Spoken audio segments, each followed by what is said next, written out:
One of the best things you can do for your back is actually working on your hips. Now, poor hip mobility will contribute greatly to your back issues. And there are tons of 10-second videos out here designed to grab your attention with titles like "Do This to Eliminate This," which is a load of horseshit. No single exercise is gonna help you do that. But what I could tell you that's a fact is that if you have shitty hip mobility, your lower back will have to compensate for the lack of movement you have within the primary mover of your lower body, your hips.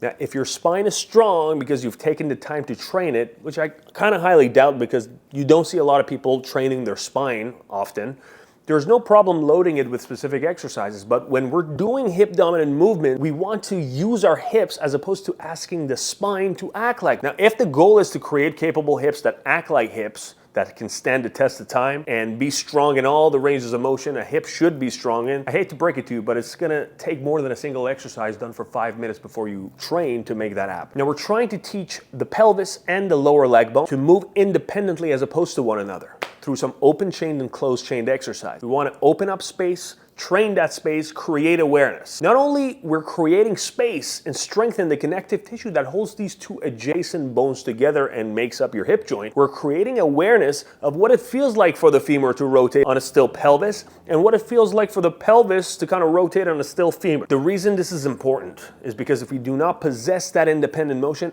every single time we're producing hip dominant movements, our pelvis will get involved, bringing our lower back to take the slack for the lack of movement in our hip. That's why we have joints in the first place. They're there for independent motion. Now, when it comes to the hip, rotation is king. Since it's a ball and socket joint, rotation is fundamental. So in this video, we're going to be training that rotational quality. Okay, so when we're trying to work on that hip mobility, you see a lot of hip mobility exercises in the 90-90 position, which I don't think is very ideal if it's your, first time working on it and if you have limited mobility. Personally, I love working my internal rotation, external rotation in the 90-90, but in the beginning when I started, I couldn't even sit in this position, let alone produce any force here to create any type of adaptation.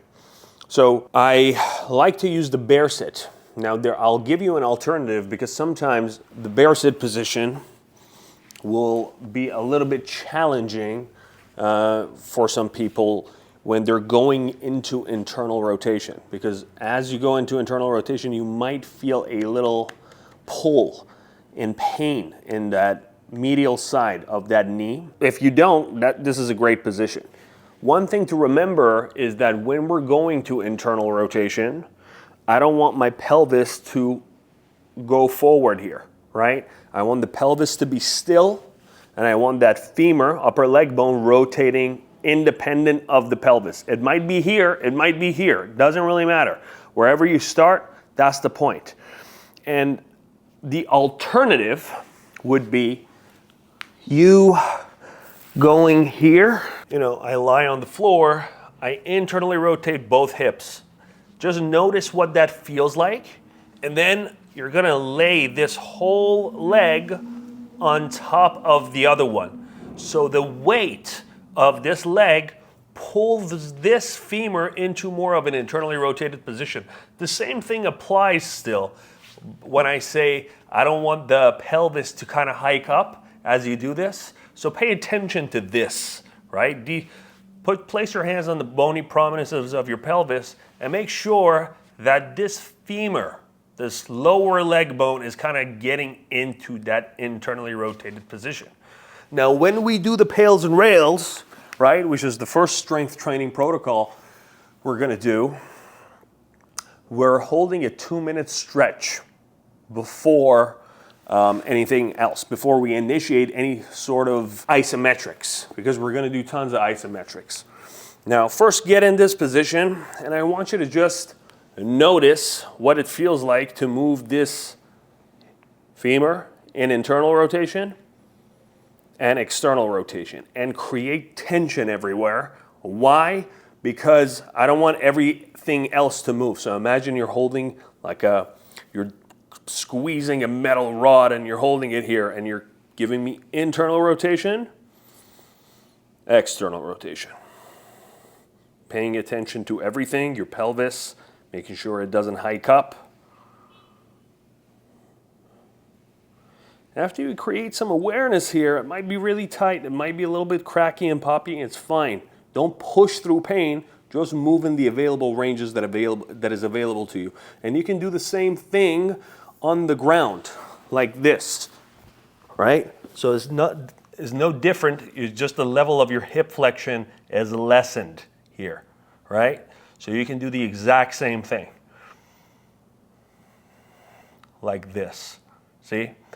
Now, after we create some awareness here, then we're gonna do the pails and rails. So for pails and rails, what we're gonna do is that you're gonna go to your internally rotated position. Once you find your end, hold it there. Take a breath in, relax, allow your hand to push this femur into a more passive internal rotation. Now we're gonna hold it here, 2 minutes. Throughout the 2 minutes, you're going to breathe in for 4, breathe out for 8. Try to get your body, your nervous system, in a parasympathetic state. Get as relaxed as possible so we can increase that tissue's flexibility for 2 minutes. Afterwards, we're going to utilize end range isometrics. Pails stand for progressive angular isometric loading. Rail stands for regressive angular isometric loading. Essentially, you're loading the side of the joint, the tissues on the side of the joint that is getting lengthened, and the tissues on the side of the joint that are getting shortened, right? So for the pails, which is you trying to drive your femur into external rotation, and I don't get out of that stretch while I explain this. We always do a slow and gradual buildup. So I start at 10%. I could ramp up to 70, 80, 90, 100, but I won't if I'm a beginner. So in the beginning, don't do max effort stuff. And then you hold it anywhere between 10 to 60 seconds. Now, rails contraction is you essentially doing the opposite. So this is pails, this is rails, right? And when you do the rails, it's not a slow and gradual buildup anymore. It's immediate, but the exact same intensity and time you held on the pails, we do it on the rails. So if you worked your way up to 50%, held it for 20 seconds on the pail side, when I say rails, 50% for 20 seconds immediately. After each set, I want you to take a breath in, relax everything, and see and explore if you can get a little bit deeper into the stretch, which you usually can. But if you don't, not the end of the world, okay? So we're at 2 minutes now. Let's go. Take a breath in, pack that air down, and give me 10% driving this out. 10% should feel a very easy effort. Now give me 20%. Give me 30%. Give me 40%. You have to anchor yourself after 40. Give me 50, and let's hold that 50%. You're going to hold it for 30 seconds. And for people who experience knee pain too, you can alter the position of your ankle as well. So you can bring it up into dorsiflexion, you can have it into plantar flexion, you can play around with it and see what position is going to really work best for you. And we're going to do 5 more seconds. 5, 4, 3, 2, 1. Now give me rails. Drive this internally, actively, without the assistance of your hand. So we're trying to actively drive this into an internally rotated position, not at your max effort, at 50% effort. Usually the beginners, when I say 10%, they're already at 80. We don't want that. Just slow, gradual. We're going to build on top of it. 5, 4, 3, 2, 1. Relax. Take a breath in. See what that new range feels like. You might get a cramp here. It's fine. If you enter cramp city, it's totally okay and normal. Now, what I want you to do is both hands forward, or you can kickstand them back, whatever you're comfortable with. And then slowly open this up into external rotation. And as you do that, make sure this is not following. And then Slowly drive this guy into internal rotation, squeeze at your end range. Never pushing through any type of pinching or pain. So if you have pinch or pain towards your end range, you stop at that border, okay? Always training in the pain-free, pinch-free zone. And as we go forward, you're gonna notice that the pain-free zone is gonna become larger and larger and larger. This feels so good once you really get in the groove of it. Good. Now, let's open it up, try it with the other hip. Now you're gonna notice that one hip is gonna suck way more than the other one. Like my left hip. Used to suck way more. Still sucks a little bit more than the right, but still is a little bit better. And you're gonna notice that one hip might be a little bit more stubborn than the other. By the way, we're holding a 2-minute stretch. So, you need to put more time and dedication and effort towards one joint because it responds more slower than another one. And the cars, which we're gonna do, and if you haven't seen the cars video, 100% go and watch it. This is why that was one of my first videos that I posted here, because it's just gonna be a game changer towards building awareness of all these things. It's gonna translate into your training that much that is gonna allow you to really feel all the right tissues working. Remember, throughout the 2-minute stretch, we're breathing for 4 seconds in and breathing out for 8 seconds, okay? And this is what I forgot to mention. In Pails and Rails, the first set only is a 2-minute stretch. The second set and the third set, we don't necessarily need to hold a 2-minute stretch anymore, right? So we can just 45 seconds and get rocking and rolling. And you don't have to switch between sides. You can just do 3 sets on one side and then 3 sets on the other side. Depends on your schedule and how much volume you're trying to allocate to these things. Treat it as a strength training set. We got 40 seconds left. And I know in the beginning you might hate the 2-minute stretches, but you will learn to love them, right? But it takes time to learn to love them, I fucking hated them in the beginning, but now I enjoy them. 20 more seconds. And see, I noticed my pelvis was coming forward, so it's okay if that happens. We're not robots. Just push your butt back a little bit, and you're gonna feel a tug on that in this area, right? Okay, we are at 2 minutes. Ready? Let's go. 10%. Don't jump to 70. Just give me 10. Just a gentle, just visualize those tissues getting engaged and dial it up to 20.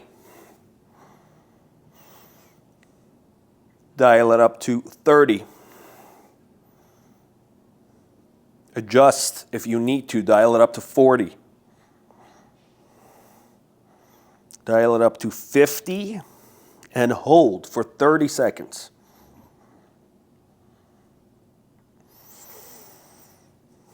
Don't go to 51, don't go to 49. And I know it's hard in the beginning, but once you do this continuously, everything will make sense. And just think about it. What is your max effort that you can just do that, and then give me half of that. 8 more seconds, and then we're gonna do rails. Rails, it's immediate. So if you did 50, we worked our way up to 50, this is immediate. This is 50%, 30 seconds down. Don't give me 100, only give me 50. And you can be here too and create tension. You can be here, you can be anywhere. And if your arms don't reach, you can put a yoga block and put your arm on the yoga block.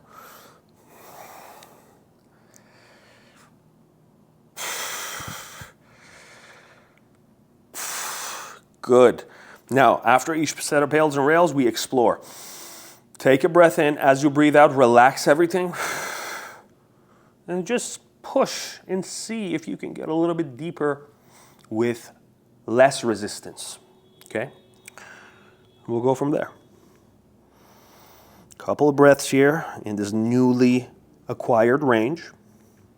And then Sit up tall, kickstand your hand back, whatever you're comfortable with. Make sure that this is not following this as you're opening this up. Everything is just solid, like a statue. And don't go fast. You're moving through honey. You're moving through thick molasses. You're only trying to isolate this hip to moving. Even if you're laying back down on the ground, and it's a matter of just continuously scanning everywhere in your body and really noticing if something else shifts or changes and correcting it over and over again through the training inputs that you do on a hopefully a daily basis, and you'll just get better at it. Okay. Now, you can certainly do a second set and give it a little bit more intensity, right? But we're not gonna do that today. I'm gonna go straight into external rotation. But you can pause the video, go back, and do a second set. Do it at a 70% maybe. Do it at 80% maybe. But go slow. Don't push in the pain zone or anything like that. So for external rotation, this is what we're gonna do. I'm gonna go in a modified 90-90, right, here. Now you can be here, or you can be here. And we're not gonna do a pails and rails for this one, right? A lot of people I notice, they have a lot of passive range here, but not a lot of active, right? So if that's the case, positional isometrics are kind of gonna be more superior than pails and rails. So what I'm gonna do a positional isometric, which is basically a pail. So it's me trying to drive this heel into the floor, but the intent is rotation of my femur. So essentially I'm trying to internally rotate, but because the ground is here, I'm only able to load the responsible tissues isometrically. And I'm gonna go 10%, imagine there's a scale underneath here. I'm gonna go 10%, 20%, 30%, all the way up. I can go up to 100%.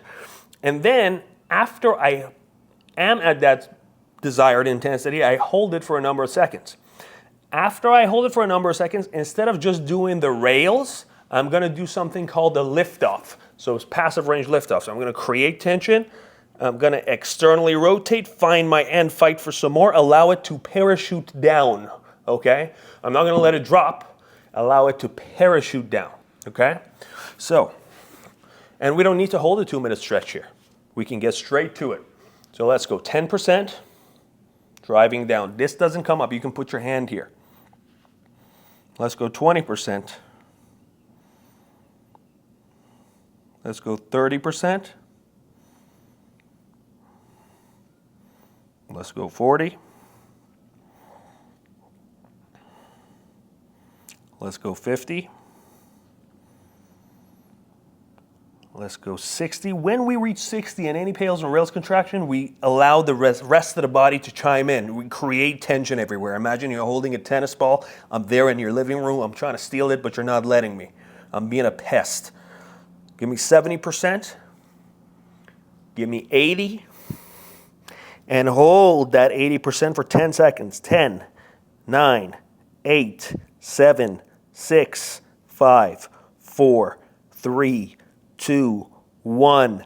Great. Now we're going to do the lift-offs. Create tension. Find your end. Fight for some more. Squeeze. Squeeze. Don't let it go down yet. Slowly allow it to go down. That's 1. Create tension. Squeeze. Don't let it go down until I tell you. That's 2. Let's go number 3.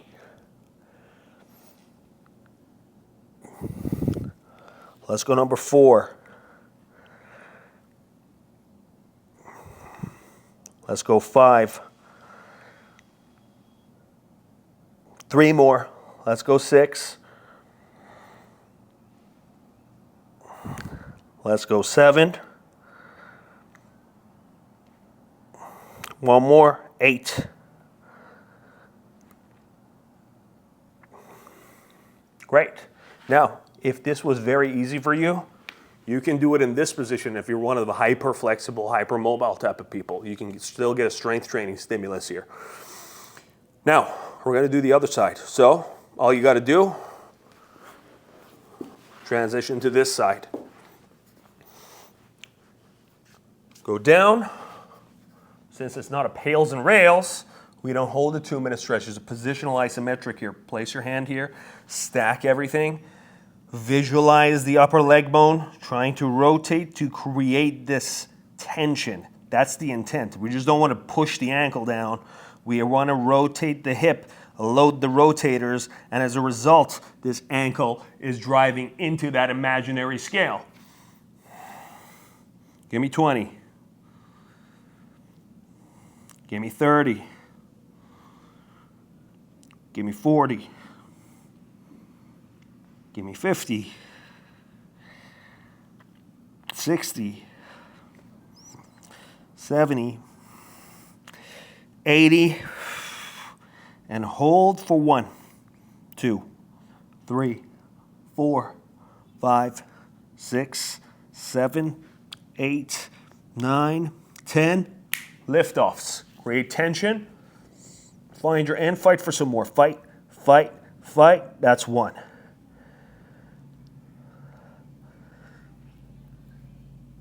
That's 2. Squeeze, squeeze. That's 3. Squeeze. 4. There should be a lot of effort. You should be making faces right now. 5. Once you find your end, I want you to fight for some more like your life depends on it.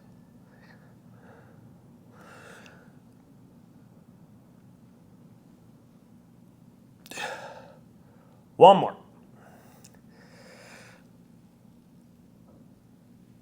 Good job.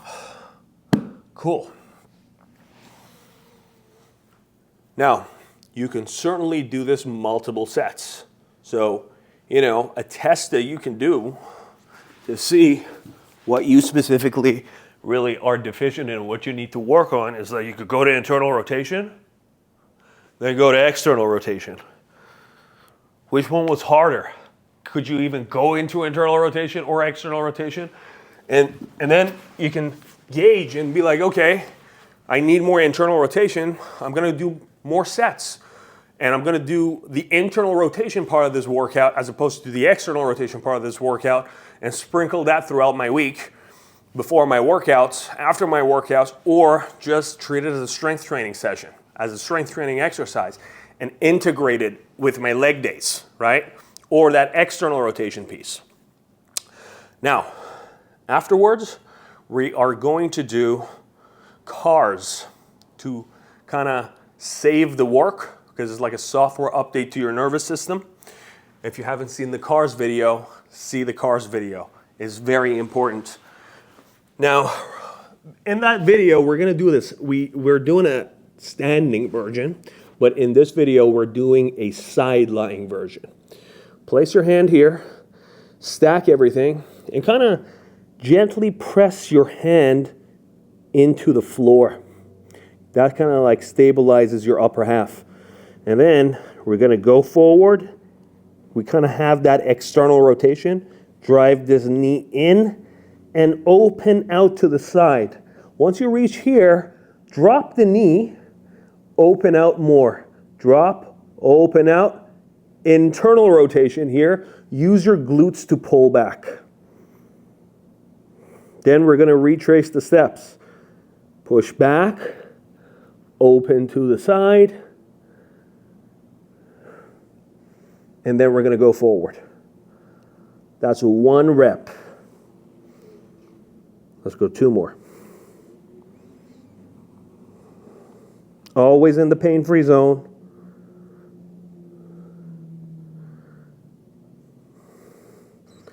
One mile per hour, maintaining your speed and your cadence. Was that 2 more or was that 1 more? Let's just do 1 more, just in case.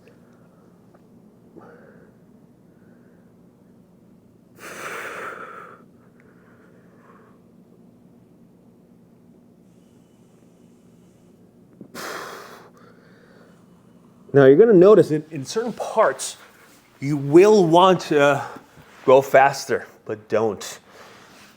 1 mile per hour. Don't let, because a lot of people are missing internal rotation and abduction here, and they just want to move fast. That defeats the purpose, okay? Press everything, stack, drive in, open,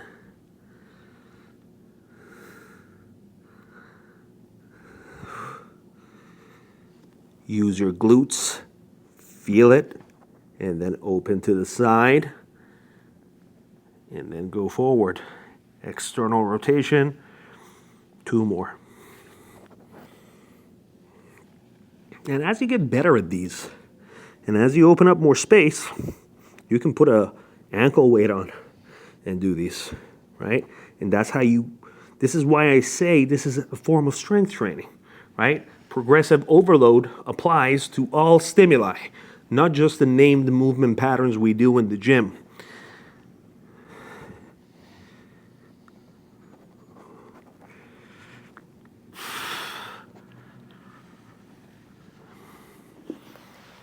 There we have it.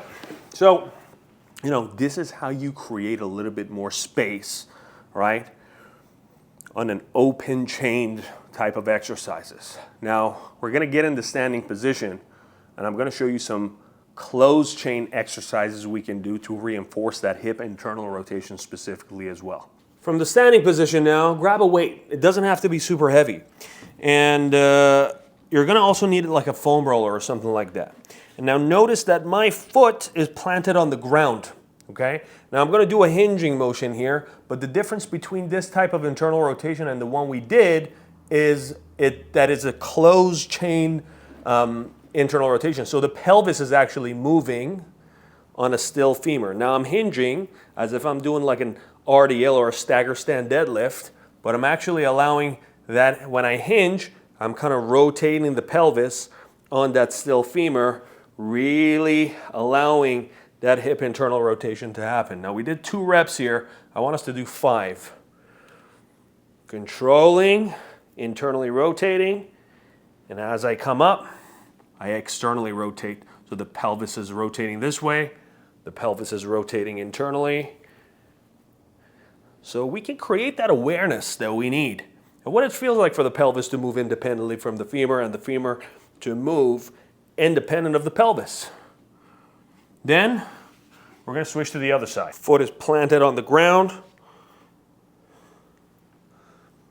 You see how I'm rotating? And goes up. Don't allow the spine to get involved. Really hinge properly. And then we go up. That's 2 reps. Slow. Rotate pelvis, still femur. And you should have an easier time doing that now because we have done the pails and rails and we have opened up some space. Now we're kind of training that space, reinforcing that space.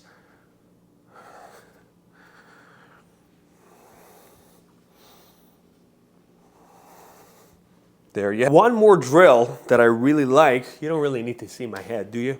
So, is that I want to notice what it feels like to just, allow this pelvis to go down and like use this other one to hike this guy up.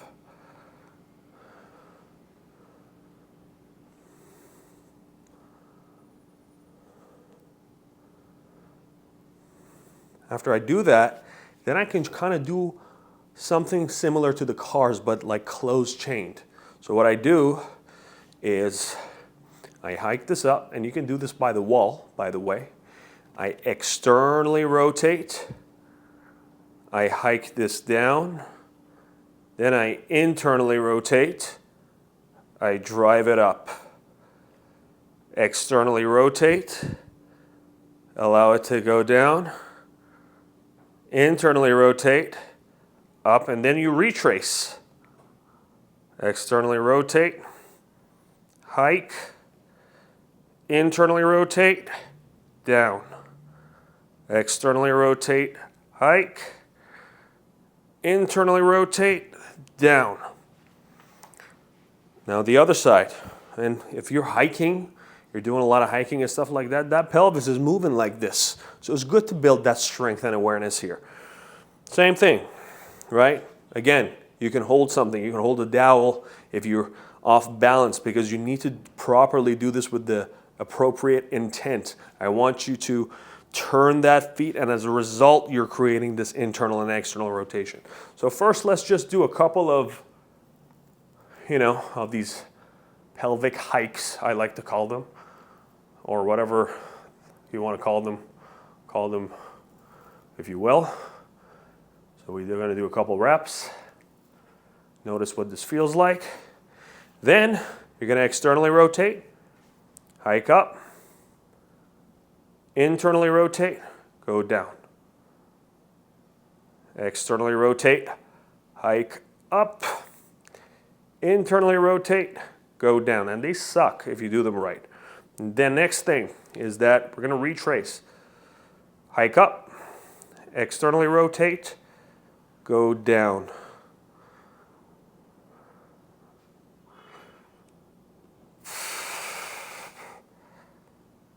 Down.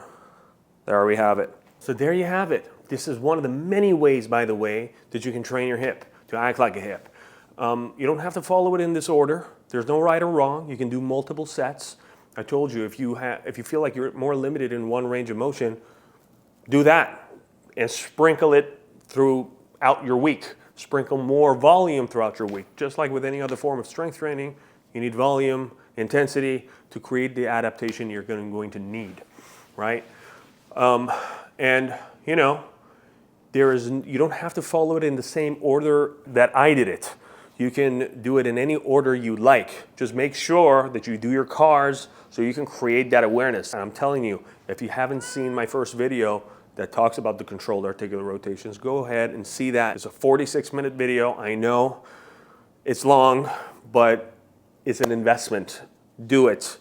And if you're having issues with a certain joint, then spend more time working through it, taking it through full range of motion, because that is going to allow you to build awareness. It's going to translate better into your training, and that will translate beautifully into your more traditional strength and conditioning as well.